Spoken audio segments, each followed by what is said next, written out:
आप सभी को चैनल में हार्दिक स्वागत है। आज के सेशन में हम लोग हड़प्पा यानी कि सिंधु सभ्यता के बारे में डिटेल में डिस्कस करेंगे। और आज का ये जो सेशन है ये आपका डिस्क्रिप्टिव पॉइंट ऑफ व्यू से काफ़ी इंपॉर्टेंट है और इसका जो 100 MCQ क्वेश्चंस है जो कि आपको चैनल में आज ही अपलोड कर दिया जाएगा वो भी आपको देखना है। तो पहले हम लोग डिस्कस करेंगे आपका थ्योरी वाला पार्ट, उसके बाद हम लोग बात करेंगे आपका कौन सा वाला पार्ट, MCQ वाला पार्ट के बारे में डिटेल में डिस्कस करेंगे। तो चलिए हम लोग सेशन की शुरुआत करते हैं। ये जो आपका थ्योरी वाला पार्ट है यहाँ से आपका क्वेश्चन बनने के चांसेस हो जाता है। किस टाइप के क्वेश्चन पूछा जा सकता है, आपसे पूछा जा सकता है कि हड़प्पा सभ्यता के बारे में डिटेल में चर्चा कीजिए। इसके साथ साथ ही आपको पूछा जा सकता है कि हड़प्पा सभ्यता के जो आर्थिक जीवन है यानी कि जो उस टाइम की जो आर्थिक जीवन था, राजनीतिक जीवन था, यहाँ से क्वेश्चन पूछे जाने की संभावना है। तो अगर यहाँ से क्वेश्चन पूछे जाते हैं तो सबसे पहले आपको ये इंट्रोडक्शन देना है। ये काफ़ी बढ़िया इंट्रोडक्शन है। इस इंट्रोडक्शन को अगर आप इंक्लूड करते हैं आपका आंसर में तो वहाँ पर आपको एक बढ़िया जो है मार्क्स देखने को मिलेगा। तो आपको लिखना क्या है कि सिंधु घाटी सभ्यता, जिसे हम लोग हड़प्पा सभ्यता के रूप में भी जानते हैं, मेसोपोटामिया और मिस्र के साथ दुनिया की 3 सबसे पुरानी सभ्यताओं में से एक थी। तो ये आपको याद रखना है कि पूरा दुनिया में, पूरे विश्व में जो है हड़प्पन सिविलाइजेशन जो है, जिसे हम लोग इंडस वैली सिविलाइजेशन के नाम से जानते हैं, ये दुनिया की 3 सबसे पुरानी शहरी सभ्यताओं में से एक थी। तो यहाँ से एक पॉइंट आपको याद रखना है कि इंडस वैली सिविलाइजेशन जो थी ये किस टाइप की सिविलाइजेशन थी, ये आपका एक शहरी सभ्यता था। अगर हम लोग वैदिक कल्चर की बात करेंगे तो वहाँ ग्रामीण सभ्यता देखने को मिलती है, बट हड़प्पा सभ्यता का जो कल्चर है, संस्कृति है, वो आपको शहरी देखने को मिलेगा। साथ ही साथ और एक क्वेश्चन आपको ऑब्जेक्टिव में पूछा जाता है कि किस युग की सभ्यता थी। तो आपको यहाँ पर याद रखना है कि सिंधु घाटी सभ्यता जो है एक ब्रॉन्ज एज सिविलाइजेशन थी, यानी कि ये कांस्य युग की सभ्यता थी। ये छोटा सा आपको लिखना है, बहुत ही आसानी से आप इसको याद रख सकते हैं। उसके बाद आपको मेंशन करना है कि इसके टाइम पीरियड कब से कब तक चला। तो अगर हम लोग देखें रफली टाइम पीरियड जो है 3300 BC से लेकर के 1300 BC तक इसका टाइम पीरियड देखने को मिला है, यानी कि कब से कब तक ये सभ्यता जो है आपका फल फूल रही थी। अगर हम लोग लिखेंगे यहाँ पर नामकरण क्या होती है कि कब इसका खोज किया गया, ये आपको मेंशन करना है। यहाँ आपको लिखना है कि 1921 में दयाराम साहनी द्वारा खोजे गए पहले स्थल के नाम पर इसे हड़प्पा नाम दिया गया। और सिंधु घाटी सभ्यता नाम क्यों दिया गया, क्योंकि ये सिंधु नदी, इंडस रिवर के किनारे था, इसलिए इसे हम लोग सिंधु घाटी सभ्यता कहते हैं। साथ ही साथ इसे हम लोग हड़प्पा सभ्यता भी क्यों, हड़प्पा सभ्यता के नाम से भी इसे हम लोग जानते हैं। इसके पीछे का लॉजिक है कि दयाराम साहनी के द्वारा जो पहला स्थल खोजा गया था उसका नाम क्या था, हड़प्पा नाम था, और कब खोजा गया था, 1921 में। तो ये आपका इंट्रोडक्शन वाला पार्ट में आप इसे इंक्लूड कर सकते हैं। बाकी हम लोग डिटेल में हम लोग चर्चा करेंगे हड़प्पा सभ्यता के बारे में। अब हम लोग बात करते हैं कि इसका भौगोलिक विस्तार यानी कि ज्योग्राफिकल एक्सटेंट। तो अगर हम लोग देखें तो ये सभ्यता जो है आधुनिक भारत, पाकिस्तान और अफगानिस्तान के कुछ हिस्सों में फैले हुई थी, जो कि एक त्रिकोणीय आकार में लगभग 13 लाख वर्ग किलोमीटर क्षेत्र को कवर करती थी। यहाँ आप मैप में यहाँ बढ़िया से समझ सकते हैं कि इसका जो आकृति था, किस प्रकार का आकृति था इस सभ्यता का। जियोग्राफिकल एक्सटेंट त्रिभुजाकार था। क्षेत्रफल आपको याद रखना है कि 13 लाख वर्ग किलोमीटर था। तो अगर हम लोग देखें तो उत्तर में क्या था, इसके उत्तर में था आपका सबसे उत्तरी पॉइंट जो था, कहाँ तक जाता था, मांडा, जम्मू कश्मीर, चेनाब नदी के किनारे था ये आपका। पूरब में ये किस एरिया तक फैला हुआ था, तो आज के डेट में जो आलमगीरपुर है जो कि आपका मेरठ यूपी में है, वहाँ तक आपका सिंधु घाटी सभ्यता फैला हुआ था, जो कि हिंडन नदी के तट पर है। फिर अगर हम लोग पश्चिम में बात करें तो पश्चिम में ये मकरान तट प्रदेश यानी सुतका गेंडर तक ये फैला हुआ था। और अगर हम लोग बात करें दक्षिण में तो दक्षिण में ये देमाबाद, महाराष्ट्र तक फैला हुआ था। तो यहाँ से क्वेश्चन बनता है कि देमाबाद महाराष्ट्र के किस एरिया तक सिंधु घाटी सभ्यता फैला हुआ था, तो देमाबाद तक फैला हुआ था। ये सारे पॉइंट आपको याद रखना है। यहाँ पर भी आपको चार्ट में ऐड कर दिया गया है कि ये एक सिंधु घाटी सभ्यता की स्थल थी जिसे हम लोग मांडा के नाम से जानते हैं। तो मांडा किस जगह पर लोकेट करती है, जम्मू कश्मीर, किस नदी के किनारे है, चेनाब नदी के किनारे। देमाबाद आपका महाराष्ट्र में। ये सारी चीज़ें आपको मेंशन कर दिया गया है। तो यहाँ पर आपको ज्योग्राफिकल एक्सटेंट वाला पॉइंट आपको याद रखना है। अब हम लोग बात करेंगे इस सभ्यता की सबसे खास बात, वो थी आपका टाउन प्लानिंग, जो कि इंडस वैली सिविलाइजेशन की पहचान थी। हर एक सभ्यता की कुछ न कुछ पहचान होती है। तो जो टाउन प्लानिंग था ये आपका हड़प्पा सभ्यता की सबसे जो है आपका एकमात्र जो है आपका क्या थी, आपको याद रखना है कि ये पहचान थी, हॉलमार्क थी। उससे पहले यहाँ खोज का इतिहास पर एक बार हम लोग चर्चा कर लेंगे। तो 1826 में चार्ल्स मैसन को पहली बार इस क्षेत्र के बारे में जो है ध्यान आकृष्ट हुआ, यानी चार्ल्स मैसन को लगा कि हाँ इस क्षेत्र में कुछ तो अलग है। तो टाइम पीरियड कब था? 1826। उसके बाद 1853 में एक कनिंगम को भी इस जगह के बारे में जानकारी मिला, बट इस जगह की इम्पोर्टेंस को वो समझ नहीं पाया। फिर 1921 में दयाराम साहनी ने हड़प्पा की खोज किया। तो ये क्वेश्चन बार बार पूछा जाता है कि हड़प्पा सभ्यता की खोज किसने किया था। तो यहाँ आपको याद रखना है कि दयाराम साहनी जो है हड़प्पा सभ्यता की खोज किया था। तो डिस्कवरी ऑफ हड़प्पा में यही एक नाम याद रखना है आपको। बहुत सारे नाम हैं जिनमें से सबसे इम्पोर्टेंट आपका दयाराम साहनी वाला है। उसके बाद राखालदास बनर्जी जो है हड़प्पा सभ्यता का ही एक नया जगह है जिसको हम लोग मोहनजोदड़ो के नाम से जानते हैं, उसकी खोज कब किया? 1922 में किया। तो खोज के इतिहास में ये 4-5 नाम आपको याद रखना है। और इसमें सबसे नाम रखना है कि सर जॉन मार्शल। सिंधु सभ्यता का नामकरण सिंधु सभ्यता किसने किया था? सर जॉन मार्शल के द्वारा किया गया था। और यहाँ पर हड़प्पा सभ्यता का टाइमलाइन आपको देखने को मिलेगा कि कब से कब तक। तो मोस्ट एक्सेप्टेड डेट जो है हड़प्पा सभ्यता की, जिसकी खोज C14 से हुआ है आपका, कार्बन 14 डेटिंग से, वो क्या है आपका 2300 यानी 2300 BC से लेकर के 1700 BC तक का टाइमलाइन को हड़प्पा सभ्यता का सर्वाधिक मान्य तिथि माना जाता है। इसमें हड़प्पा सभ्यता को 3 भागों में बांटा गया है, यानी ईयरली यानी कि आरंभिक हड़प्पा सभ्यता, फिर जब मैच्योर फेज में था जिसे हम लोग नगरीय हड़प्पा सभ्यता के नाम से जानते हैं, फिर उसके बाद लेटर फेज को हम लोग उत्तर हड़प्पा सभ्यता के नाम से जानते हैं। तो तीनों को टाइमलाइन को आपको अगर याद रखिएगा तो बढ़िया है, क्योंकि इससे आप इंक्लूड कर सकते हैं अपना आंसर में। बाकी कभी कभी पूछ लिया जाता है कि हड़प्पा सभ्यता की सर्वाधिक मान्य तिथि क्या है, तो आपको ये पॉइंट आपको यहाँ पर याद रखना है कि 2300 से लेकर के 1700 ईसा पूर्व तक की जो टाइमलाइन है उसे सर्वाधिक मान्य तिथि आपका माना जाता है। अब हम लोग बात करेंगे टाउन प्लानिंग का, जो कि सभ्यता की हॉलमार्क थी। तो ये आपको डायग्राम यहाँ पर दिख पा रहा है यहाँ पर। तो जो पूरा का पूरा शहर है ये कुछ भागों में बटा हुआ था। जैसे आज भी किसी शहर में आप जाएंगे तो वहाँ पर आपको देखने को मिलेगा अलग अलग एरिया के स्ट्रक्चर अलग अलग है। तो हड़प्पा सभ्यता जो है मेनली जो है इसको बांटा गया था 2 भागों में। कितना भागों में बांटा गया था? 2 भागों में, जिसको एक को कहा जाता था सिटाडेल, जो कि अपर टाउन था एलाइट क्लास के लिए, अमीर लोगों के लिए, और एक लोअर टाउन था जो कि आम लोगों के लिए था।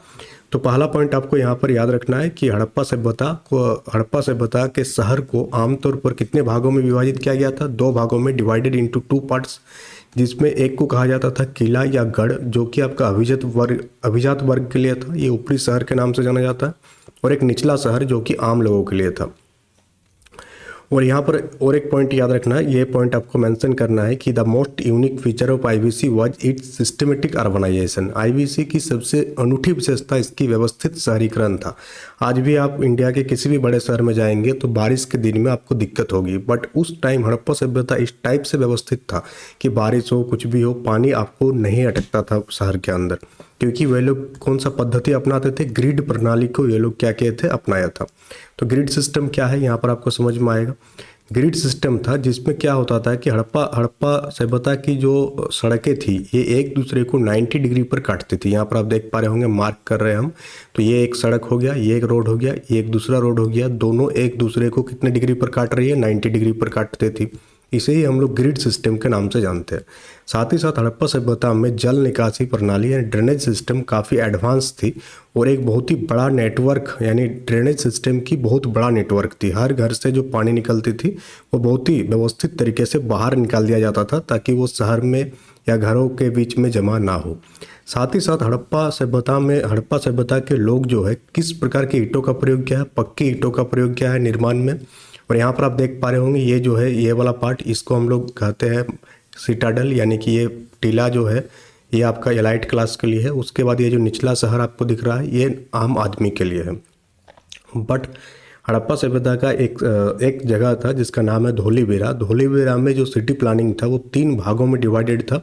क्या गया था? एक था आपका सिटाडेल जो कि यहाँ आपको दिख रहा है, फिर एक बीच में एक मिडिल टाउन था, और फिर एक लोअर टाउन था। तो ये एक अपवाद देखने को मिलता है। तो यहाँ से क्वेश्चन पूछ लिया जाता है कि किस हड़प्पा सभ्यता के किस स्थल में या किस जगह में 3 सिटी प्लानिंग जो है 3 भागों में विभक्त था। तो आपको नाम याद रखना है, धोलीबेरा का नाम यहाँ पर याद रखना।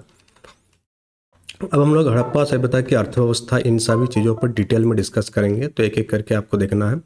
हाँ, यहाँ पर और एक चीज़ याद रखना है कि जो पकी हुई ईंट थी उसकी जो रेशियो थी वो कितना था, 4:2:1, यानी कोई भी ईंट आप देखेंगे तो ईंट में आपका लेंथ, ब्रेथ और हाइट तीनों होता है। तो लेंथ, ब्रेथ और हाइट के बीच की जो अनुपात थी वो कितना था आपका, 4:2:1 की हुई रेशियो देखने को मिलता है जो पकी हुई ईंट। तो यहाँ पर भी ये पॉइंट काफ़ी इंपॉर्टेंट हो जाता है। अब हम लोग इकोनॉमिक लाइफ की बात करेंगे, आर्थिक जीवन की बात करेंगे, तो जो पूरा का पूरा इकोनॉमी था मेनली एग्रीकल्चर पर, एनिमल हस्बेंड्री और ट्रेड पर जो है डिपेंडेबल था। जो ट्रेड सिस्टम था काफ़ी एडवांस था। तो एक एक करके सारा का डिस्कस करेंगे। सबसे पहले हम लोग बात करेंगे एग्रीकल्चर। तो दुनिया में सबसे पहले कपास का उत्पादन करने वाले, तो कपास का जो यूज है सबसे पहली बार किसके द्वारा किया गया, सिंधु घाटी सभ्यता के लोगों के द्वारा किया गया। कौन कौन सी फसलें वहाँ पर उगाई जाती थी, तो गेहूं हो गया, जौ हो गया, राई, मटर, तिल, सरसों, ये सारे फसल आपका सिंधु घाटी सभ्यता के लोगों द्वारा उगाई जाती थी।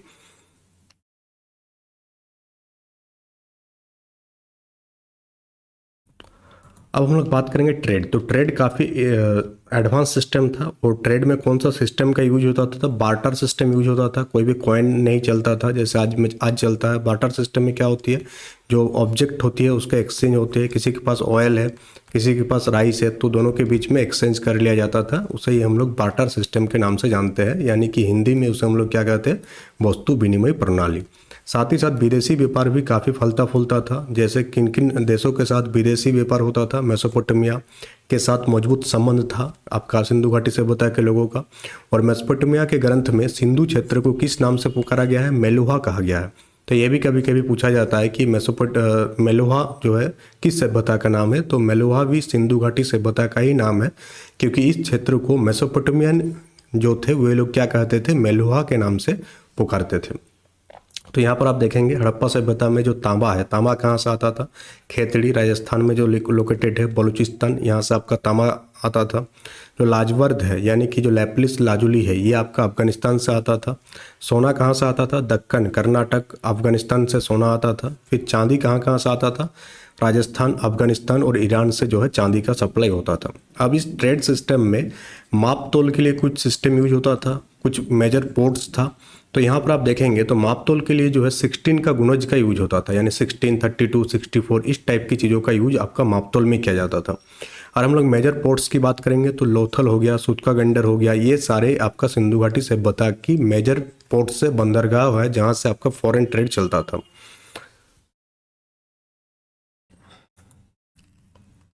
अब हम लोग बात करेंगे सामाजिक और धार्मिक जीवन, यानी कि सिंधु घाटी सभ्यता की जो सोशल स्ट्रक्चर थी वो किस प्रकार की थी। तो आज हम लोग जानते हैं कि जो इंडिया का जो सिस्टम है, डेमोक्रेटिक सिस्टम है, जो समाज है जनरली पितृ जो फादर के द्वारा डोमिनेटेड है आज भी इंडियन सिस्टम। बट उस टाइम जो है सिंधु घाटी सभ्यता जो था ये आपका मातृसत्तात्मक था।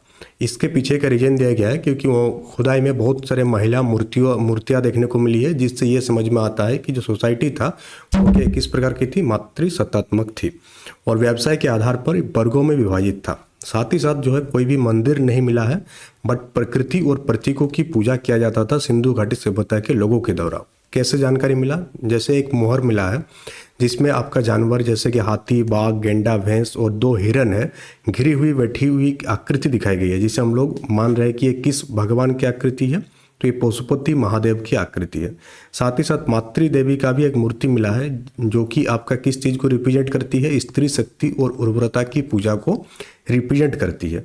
तो इन सारी चीज़ों से हम लोगों को जानकारी मिलती है कि वहाँ की सामाजिक और धार्मिक जीवन किस प्रकार का था। तो समाज जो था मातृ प्रधान था, वहाँ का समाज जो था शांति प्रिय था, यानी कोई भी लड़ाई वगैरह नहीं होती थी क्योंकि कहीं से भी आपका वेपन देखने को नहीं मिला, जैसे तलवार वगैरह ये सारे की जानकारी सिंधु घाटी सभ्यता के लोगों को नहीं थी। जो जीवन थी वो नगरीय थी, अर्बन लाइफ स्टाइल था वहाँ का। अगर हम लोग दैतीज की बात करें, भगवान की बात करें, तो यहाँ पर पशुपति शिव का मोहर देखने को मिला हम लोगों की, जो कि भगवान शिव का आद्य रूप है। प्रमुख देवी जो है मातृ देवी है। प्रकृति पूजा में पीपल, जल, अग्नि इन सारे का पूजा किया जाता था। अगर हम लोग बात करें तो प्रतीक, सिंबल्स एंड सील्स का, तो यूनिकॉर्न का जो है आपका मोहर मिला है सिंधु घाटी सभ्यता में ही, एक घोड़ा और उसके ऊपर एक सींग था, इसे ही हम लोग यूनिकॉर्न के नाम से जानते हैं। अब ये पशु उस टाइम था या नहीं था, इसके बारे में इतिहासकारों की बहुत ही ज़्यादा क्या है, मतभेद है कि हाँ उस टाइम ये पशु जीवित था या एक काल्पनिक पशु था। साथ ही साथ पवित्र पशु किसे माना जाता था, तो एक कुबड़ वाला बैल को जो है पवित्र माना जाता था, और गाय एवं घोड़ा मोहरों पर नहीं है। तो इससे बहुत सारे इतिहासकार ये कहते हैं कि उस टाइम घोड़ा, सिंधु घाटी सभ्यता के लोगों को किसकी जानकारी नहीं थी, घोड़ा का जानकारी नहीं थी। और अधिकांश जो सील्स और मोहर्स है ये सेलखड़ी की बनी हुई है। किसका बना हुआ है, सेलखड़ी का। अब हम लोग बात करेंगे कुछ प्रमुख स्थल, उसकी खोजकर्ता और उसमें क्या क्या देखने को मिला। जैसे कि हड़प्पा स्थल है। हड़प्पा का किस जगह पर लोकेटेड है, पंजाब, जो कि आज पाकिस्तान वाले क्षेत्र में चला गया है। इसकी खोज कौन किया था, दयाराम साहनी ने इसकी खोज किया था। ये किस नदी के तट पर है, ये रावी नदी के तट पर आपका हड़प्पा लोकेटेड है। हड़प्पा से क्या क्या एविडेंस हम लोगों को मिला है, एक तो आपको कब्रिस्तान मिला है, R37 कब्रिस्तान। तो ये पूछा जाता है एग्जाम में कि R37 कब्रिस्तान किस जगह पर मिला है, तो हड़प्पा पर मिला है। अन्नागार की जो आपका एविडेंस है वो आपका हड़प्पा जगह से मिला है। तांबे का जो मानव आकृति है ये भी आपको किस जगह पर देखने को मिला है, हड़प्पा में देखने को मिला है। मोहनजोदड़ो को हम लोग मृतकों का टीला के नाम से जानते हैं। ये भी बहुत बार एग्जाम में पूछा गया है कि मृतकों का टीला किस जगह को कहा जाता है। सिंधु घाटी सभ्यता के किस स्थल को हम लोग मृतकों का टीला के नाम से जानते हैं, तो मोहनजोदड़ो को जो है हम लोग मृतकों की टीला के नाम से जानते हैं। ये किस नदी के तट पर बसा हुआ, तो सिंधु नदी के तट पर बसा हुआ था। इसकी खोज R.D. बनर्जी के द्वारा किया गया था। अब मोहनजोदड़ो से क्या क्या प्रमुख एविडेंस मिला है, तो ग्रेट बाथ की एविडेंस मोहनजोदड़ो से मिला है। विशाल स्नानागार, जो ब्रॉन्ज डांसिंग गार्ल की मूर्ति है ये भी आपको कहाँ से मिला है, मोहनजोदड़ो से।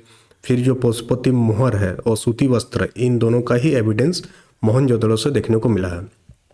फिर लोथल, जो कि आपका गुजरात में लोकेटेड है, इसकी खोज आपका SR राव के द्वारा किया गया है। ये किस नदी के तट पर है, तो ये भोगवा नदी के तट पर देखने को मिला है।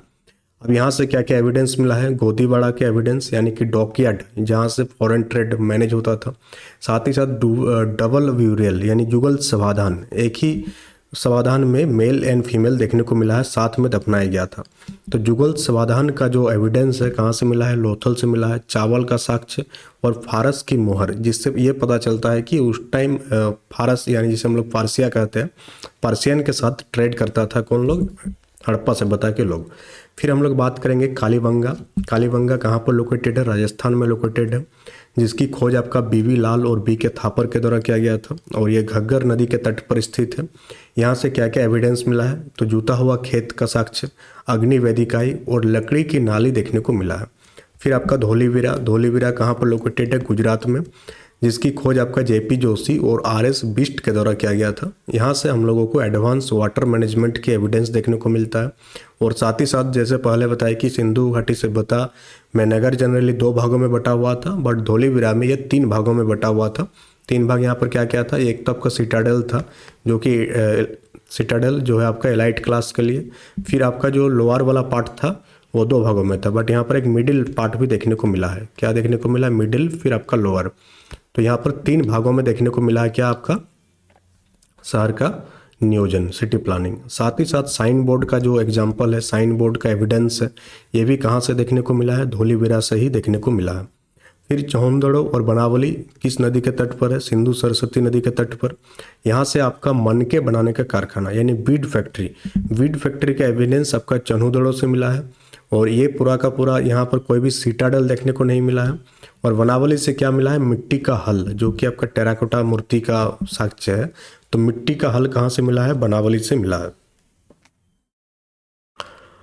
फिर हम लोग बात करेंगे सिंधु की जो लिपि थी, तो लिपि इसका क्या थी, भाव चित्रात्मक थी। ये आप देख पा रहे होंगे, ये इस टाइप का लिपि देखने को मिला है सिंधु घाटी सभ्यता में। और इसमें अक्षरों की संख्या 250 से 400 तक मूल चिन्ह था। जैसे आज लिखने के लिए हम लोग देवनागरी लिपि का यूज कर रहे हैं हिंदी को लिखने में, हम लोग रोमन लिपि का यूज कर रहे हैं इंग्लिश को लिखने में, उसी टाइप से सिंधु घाटी सभ्यता के लोग इस टाइप के पिक्चर्स, इस टाइप के चिन्हों का यूज करते थे लिखने के लिए। जो कि किस टाइप पूछा जाता है कभी कभी कि इसकी प्रकृति किस टाइप का है, तो इसका प्रकृति जो है आपका पिक्टोग्राफिक है, भाव चित्रात्मक है। और इसको लिखने की पद्धति किस प्रकार थी, पहले ये दाएं से बाएं लिखा जाता था और फिर बाएं से दाएं लिखा जाता था। ठीक है, इस टाइप से ये लिखा जाता था।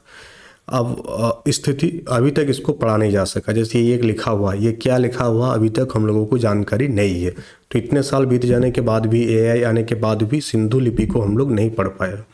तो अगर हम लोग इसकी ब्यूरियल्स की बात करें तो मृत्यु के बाद जो है ब्यूरियल्स भी देखने को मिला है, जलाने का भी साक्ष्य मिला है, हर एक टाइप का साक्ष्य देखने को मिला है। तो ब्यूरियल्स जो है 3 टाइप का देखने को मिला है, जिसमें एक टाइप में था कि एक सिंगल आदमी को दफनाया गया था, जिसमें उसका सिर किधर था, उत्तर की ओर था। हड़प्पा में क्या मिला है, ताबूत समाधान मिला है, जो कॉफिन ब्यूरियल है, जैसे यहाँ पर देख पा रहे हैं कॉफिन में दफनाया गया था। लोथल में क्या मिला था कि मेल एंड फीमेल का जॉइंट ब्यूरियल देखने को मिला था, ये आप देख पा रहे होंगे, मेल एंड फीमेल का जॉइंट ब्यूरियल। और कालीबंगा में क्या मिला था, यहाँ भी जॉइंट मिला था, बट इसका जो ब्यूरियल था वो गोलाकार था, इस टाइप से गोल करके दफनाया गया था। इसमें आप देख पा रहे होंगे आयताकार दफनाया गया है। साथ ही साथ वे लोग क्या करते थे, सबों के साथ जो है जो डेली यूज का सामान है उसको भी दफनाया जाता था। जैसे डेली यूज में कोई ये वाला चीज़ को यूज करता था, ये इस चीज़ को यूज करती थी, तो उसको भी आपका सबों के साथ ही दफनाया जाता था। तो यहाँ पर आपका क्या क्या क्लियर हो गया, सामाजिक और धार्मिक जीवन वाला पार्ट यहाँ पर आपका क्लियर हो गया। और यहाँ पर हम लोग आर्ट एंड क्राफ्ट में बात कर चुके कि वहाँ से हम लोग को सील्स की जानकारी मिलती है। और ये सारे सील्स जो है सेलखड़ी से बनी होती थी, जिसमें आपका चित्रित जानवर यूनिकॉर्न है। डांसिंग गर्ल की मूर्ति मिला है, जो कि आपका लॉस्ट वॉक्स टेक्निक पर आधारित है। ये बार बार पूछा जाता है कि जो डांसिंग गर्ल की प्रतिमा है ये किस विधि से बनाई गई थी, तो लॉस्ट वॉक्स टेक्निक से बनाई गई थी। स्क्रिप्ट जो है इसका अभी तक पढ़ा नहीं जा सका है, और ये बाउस्टर्डन शैली में लिखा गया है, यानी दाएं से बाएं फिर बाएं से दाएं लिखी जाती थी। तो आर्ट एंड क्राफ्ट में यहाँ आपका क्लियर हो गया। बाकी ये मेजर साइट्स के बारे में हम लोग चर्चा कर लिए। अब आता है कि इतने एडवांस एक सभ्यता है, सिविलाइजेशन है, अचानक पतन इसका कैसे हो गया। तो इतिहासकारों का बहुत अलग अलग मत है, अलग अलग इतिहासकार अलग अलग चीज़ें मानती है। जैसे यहाँ पर आप देखेंगे तो यहाँ पर एक डेडलाइन याद रखना है कि कब से हड़प्पा सभ्यता का पतन शुरू हो गया। तो 1900 ईसा पूर्व में सभ्यता का पतन शुरू हुआ, जिसके पीछे का कारण दिया गया है। कुछ कारण यहाँ पर आपको देखने को मिलेगा। जैसे यहाँ पर इतिहासकार मार्टिमन व्हीलर क्या बताए थे कि आर्यों का आक्रमण के कारण यह सभ्यता का विनाश हो गया। और आज के जो प्रजन्म है इसे हम लोग इसे आर्य, यानी हम अभी जो बच गए हैं इंडिया में वो आर्यंस है। तो ये भी माना जाता है कि आर्यों के आक्रमण के कारण जो है सिंधु घाटी सभ्यता की पतन हो गई। अब इतिहासकार अमलानंदा घोष और ऑरल स्टाइन बताते हैं कि क्लाइमेट चेंज के कारण यह सभ्यता क्या होगी, पतन हो गई। तो यहाँ पर आपको नाम याद रखना है कि किस इतिहासकार ने किस रीजन दिया, पतन के कारण क्या दिया।